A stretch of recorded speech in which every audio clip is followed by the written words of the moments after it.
Picadas de inseto e queimaduras. Isso sempre acontece quando eu vou para o sítio ou para algum acampamento. Mas o que eu levo no meu kit de primeiros socorros para essas situações? Eu sou Caian, especialista em fitoterapia e dedico minha vida a aprender sobre plantas medicinais, tanto na sabedoria tradicional e popular quanto no conhecimento científico mais moderno. E hoje a gente vai conversar sobre como atender com primeiros socorros queimaduras e picadas de inseto com a ajuda das plantas medicinais, da sabedoria popular e da ciência moderna. Mas para começar, se lembre, o uso de plantas medicinais não substitui o tratamento médico. Principalmente nesse assunto que estamos falando, se envolve uma reação alérgica forte. Então, se você precisar de ajuda, procure um profissional de saúde da sua confiança ou mais próximo de você.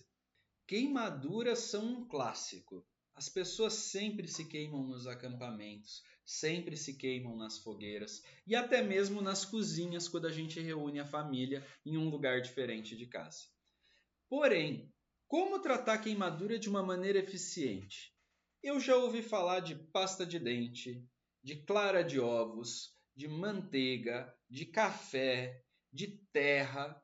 Tem várias técnicas populares que são recomendadas para queimaduras, mas a maioria delas, quando são investigadas com rigor, se comprovam completamente ineficazes. Essas que eu citei não só são ineficazes, como ainda são as mais comuns de gerar infecção secundária, de infeccionar aquela ferida por uma contaminação que acontece no processo de utilizar aquele produto.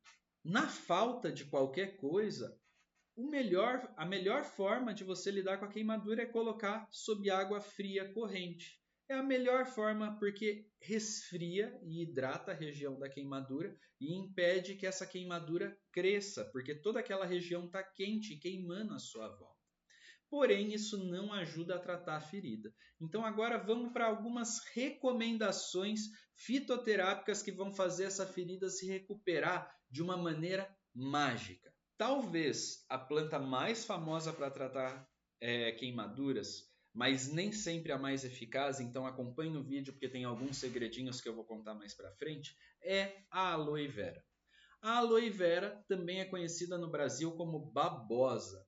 E se você pegar a aloe vera e cortar uma folha, você vai perceber que ela tem uma casca verde, ela tem uma geleia bem dura, bem rígida, que não sai de dentro da folha, que é transparente, e ela tem um líquido pegajoso esverdeado que escorre.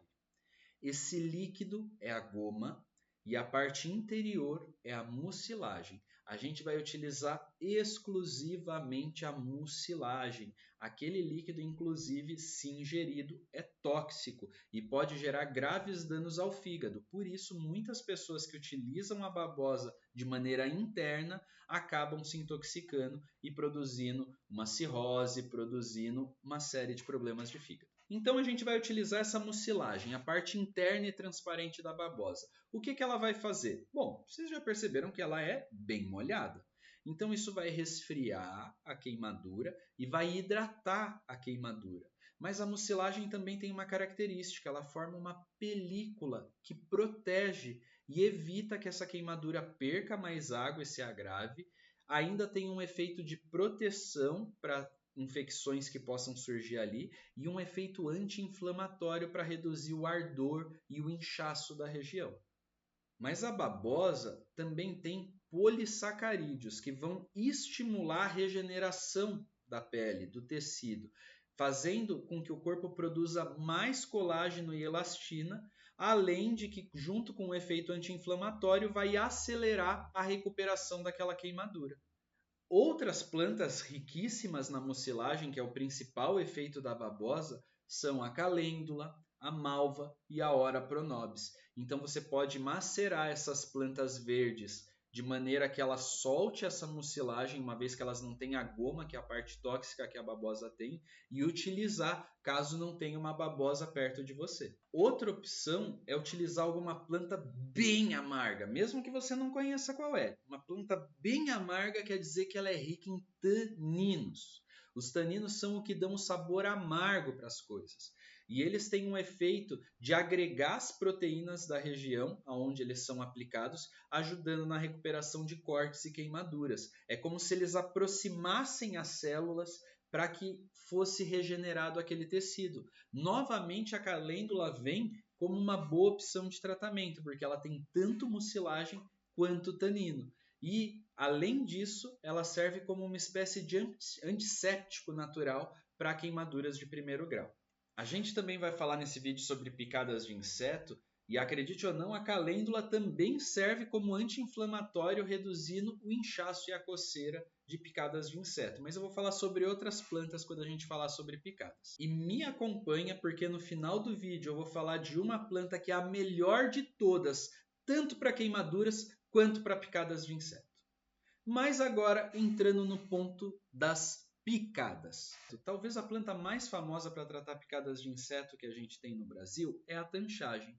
Mas para isso a gente precisa utilizar ela logo após a picada do inseto. A gente macera ela num pilão ou macera ela com uma colher, numa caneca, o que tiver à mão, e coloca esse cataplasma sobre a região das picadas, envolvendo com o tecido para que ele fique atuando ali.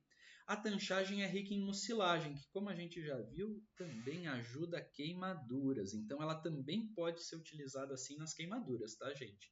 E ela tem um efeito anti-inflamatório. Isso vai ajudar a diminuir a irritação, o inchaço e a coceira das picadas. Existem algumas literaturas que vão falar que ela tem um efeito antialérgico, antihistamínico, mas há controvérsias nessa literatura e eu não sinto confiança nas pesquisas que foram feitas para dizer isso. Na falta da tanchagem, o que eu posso utilizar? Bom, você pode utilizar a malva, como a gente já viu, você pode utilizar a babosa, como a gente já viu, e aplicar na forma de compressa ou na forma de um macerado, de um cataplasma, para poder afetar ali a região. Mas como eu prometi, agora eu vou falar da melhor planta que temos para queimaduras e picadas de insetos. Se você levar só essa com você, você consegue resolver qualquer problema das férias no sítio que a sua família possa ter. Você vai utilizar então para queimadura e para picadas de inseto a lavanda, a alfazema, essa planta maravilhosa, cheirosa que gostamos tanto. Mas me acompanha para aprender como utilizar. No caso de queimaduras, a gente pode colocar o óleo essencial da lavanda puro, direto na área da queimadura, no momento em que a queimadura é feita. Isso impede o surgimento de bolhas, reduz a sensibilidade e faz a regeneração daquele tecido ser muito rápida.